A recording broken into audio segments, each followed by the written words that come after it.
नमस्कार दोस्तों।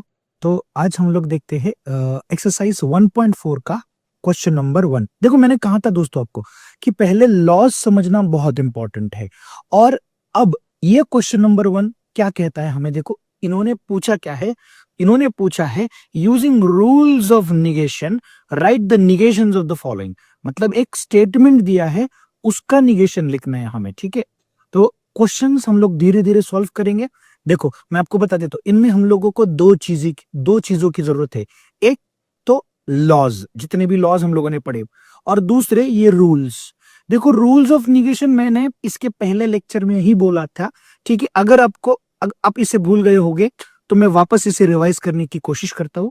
देखो, ये जो पहले दो रूल्स है, इन्हें हम लोग डी मॉर्गन्स लॉ के नाम से भी जानते हैं। ये कहते हैं कि अगर कोई दो स्टेटमेंट्स है, उनके बाहर, ब्रैकेट के बाहर अगर निगेशन लगा हो तो वो निगेशन हम लोग मल्टीप्लाई कर देंगे, लेकिन उन दो स्टेटमेंट्स के बीच वाले लॉजिकल कनेक्टिव को हम लोग चेंज कर देंगे। माने अगर कंजंक्शन है तो उसका डिसजंक्शन लिखेंगे, इसका मतलब एंड है तो और लिखेंगे, और है तो एंड लिखेंगे। ठीक है, तो ये दो लॉज आई होप सो आपको समझ में आ चुके हैं। ठीक है, ये रूल्स है, सॉरी, इसे हम लोग डिमॉर्गन्स लॉ भी कहते हैं।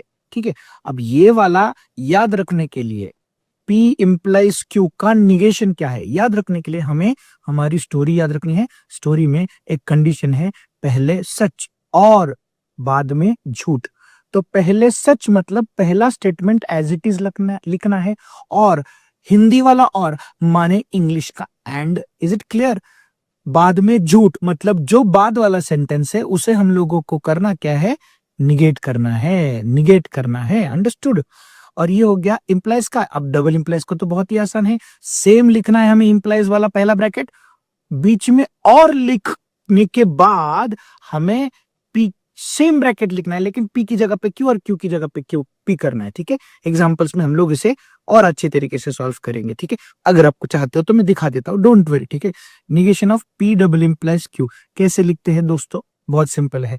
पी एंड निगेशन क्यू, पहले वाला एज इट इज, दूसरे का साइन चेंज। ठीक है, बाद में हम लोग बीच में और डालते हैं, बीच में क्या डालते हैं, और डाल दिया। अब क्यू और निगेशन पी ऐसे करना है, और माने and. Is it clear? Q and negation P.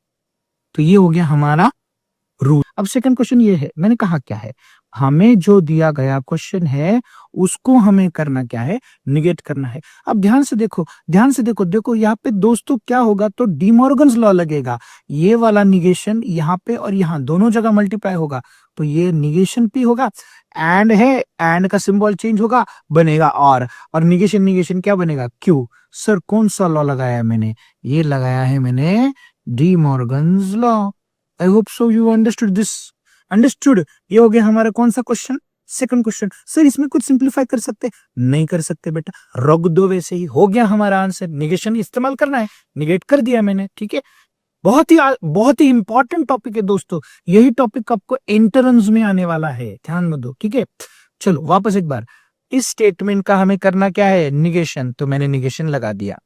अब हमें देखना है दो कंपाउंड स्टेटमेंट के बीच में कौन सा साइन है, और है, तो सर वापस से कौन सा लॉ लगेगा, डिमॉर्गन्स लॉ लगेगा।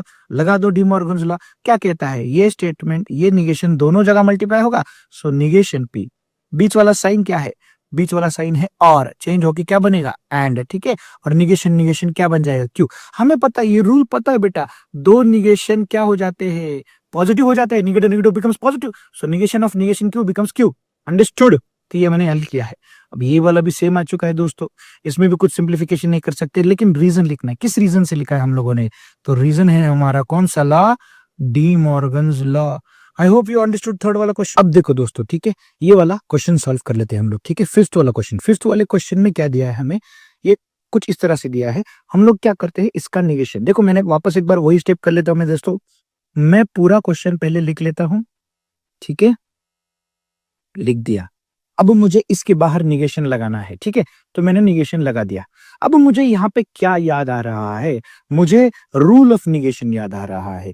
क्या कहता है मेरा रूल ऑफ निगेशन, देखो ध्यान से देखो दोस्तों, मेरा रूल ऑफ निगेशन क्या कहता है, ये वाला है ना मेरा रूल ऑफ निगेशन। अंडरस्टूड? क्या कहता है मेरा रूल ऑफ निगेशन, इम्प्लाइज के लिए कहता है कि भाई पहला स्टेटमेंट जो कुछ भी हो उसको वैसे ही रहने दो, बीच में एंड लिखो और दूसरे स्टेटमेंट को क्या कर दो, निगेट कर दो। ध्यान रखो, okay. Remember this rule. What is this rule? पहला स्टेटमेंट एज इट इज, पहला स्टेटमेंट एज इट इज। चलो, पहला स्टेटमेंट एज इट इज, तो मैं पहले स्टेटमेंट को एज इट इज लिख लेता हूं। बीच में क्या डालना है? एंड, ठीक है। और फिर कर क्या डालना है हमें? दूसरे स्टेटमेंट को निगेट करना है। सर ये किस रूल से बोला आपने? तो ये है हमारा निगेशन। किसका निगेशन? निगेशन ऑफ इम्प्लीकेशन, ठीक है। रीजन लिख दिया मैंने आगे, अंडरस्टूड। अब आगे आ जाते हैं, ठीक है। ध्यान से देखो, अब मुझे क्या दिखाई दे रहा है? मुझे इस ब्रैकेट के बाहर निगेशन लगाया हुआ दिखाई दे रहा है, तो मैं यहाँ पे डी मॉर्गन्स लॉ का इस्तेमाल कर लूंगा, ठीक है। इसे मैं एज इट इज लिख लेता हूँ, और यहाँ डी मॉर्गन्स लॉ का इस्तेमाल कुछ इस तरह से होता है, ठीक है। कैसे होता है? ध्यान से देखो बेटा, ये जो है ये निगेशन यहाँ पे भी मल्टीप्लाई होगा और ये निगेशन यहाँ पे भी मल्टीप्लाई होगा। इन दोनों के बीच की साइन चेंज हो जाएगी, ठीक है। तो ये कुछ इस तरह से होगा, ध्यान से देखो, ठीक है। तो निगेशन पी आ गया, और है यहाँ पे, तो ये एंड बनेगा, और निगेशन क्यू, निगेशन क्यू, दोनों निगेशन निगेशन कैंसिल हो जाते हैं। ये मैंने पिछली बारी आपको बोला था, अंडरस्टूड। सर इस तरह से आ गया, कौन से रीजन से आ गया है? वापस मैंने कौन सा लॉ लगाया है? तो ये डी मॉर्गन्स लॉ है दोस्तों, अंडरस्टूड। अब आते हैं हम लोग एक नतीजे के ऊपर। ध्यान से देखो, ये आपको दोनों ही दिखाई दे रहे हैं, हाँ। ये जो दोनों दिखाई दे रहे हैं, ये दोनों के दोनों सेम स्टेटमेंट है, लेकिन एक पॉजिटिव एक निगेटिव है, हाँ या ना? तो पॉजिटिव निगेटिव मतलब हमें लॉज में जाना है और याद रखना है, एक पॉजिटिव निगेटिव मतलब कौन सा लॉ होता है? कॉम्प्लीमेंट लॉ होता है sir, perfect. Sir complement law का आंसर क्या आता है? उसका आंसर या तो ट्रू आता है या तो फॉल्स आता है। सर हम लोग कैसे डिसाइड करें इसका आंसर ट्रू है या फॉल्स है? सर हम लोगों को बीच का साइन देखना है, बीच का साइन मतलब सिंबल देखना है। एंड का सिंबल, एंड में स्टोरी पता है हमें, फॉल्स का राज्य, तो हमें इन दोनों के जगह पर क्या लिखना है? फॉल्स। तो ये बन जाएगा। सर रीजन क्या है? अभी मैंने बोला कॉम्प्लीमेंट लॉ। और दोस्तों एक और चीज मैंने आपको बोली थी, कॉम्प्लीमेंट लॉ के तुरंत बाद कौन सा लॉ एप्लीकेबल होता है? Identity law. आइडेंटिटी लॉ क्या कहता है? अगर मेरे पास एक ट्रूथ वैल्यू और एक स्टेटमेंट है, ठीक है, तो दोनों में से कोई एक जीतेगा। ये कौन कहता है? आइडेंटिटी लॉ कहता है। क्या कहता है आइडेंटिटी लॉ? दोनों में से कोई एक जीतेगा। कैसे जीतेगा? डिपेंड किस पे करता है? बीच वाले के साइन के ऊपर। बीच वाले का साइन क्या है? एंड है भाई, ठीक है। तो एंड है, एंड में किसका राज्य? फॉल्स। यहाँ पे कौन आया sir? False. Yes, the answer is what my dear friends? The answer is false.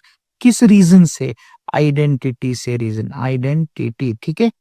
वापस एक बार हम लोग कंफर्म करते हैं स्टार्टिंग से, अगर कुछ गलत हो गया है तो इसमें देख लो बट दोस्तों, ठीक है। You can comment and tell me. पहला स्टेटमेंट ये है मेरा, ठीक है, और दूसरा स्टेटमेंट ये है मेरा। इन दोनों के बीच में क्या लग चुका है? इंप्लाइज लग चुका है, तो मैंने निगेशन ऑफ इम्प्लीकेशन लगा दिया। क्या कहता है मेरा निगेशन ऑफ इम्प्लीकेशन? पहले स्टेटमेंट को एज इट इज लिखना है, बीच में एंड लिखना है, और दूसरे स्टेटमेंट का सिंबल चेंज कर देना है, साइन बदल देना है, ठीक है।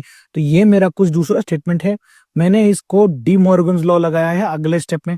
तो डी मॉर्गन्स लॉ कुछ इस तरह से लगेगा, अंडरस्टूड। ये दोनों के ऊपर जब मल्टीप्लाई होगा तब ये जो बीच में ओरिजिनली और है इसका बनेगा एंड, अंडरस्टूड। अब मैं इन दोनों को एक साथ अगर देख लूं, इसको थोड़ा सा बाजू में रख दूं, तो मुझे एक पॉजिटिव एक निगेटिव स्टेटमेंट दिखाई दे रहा है।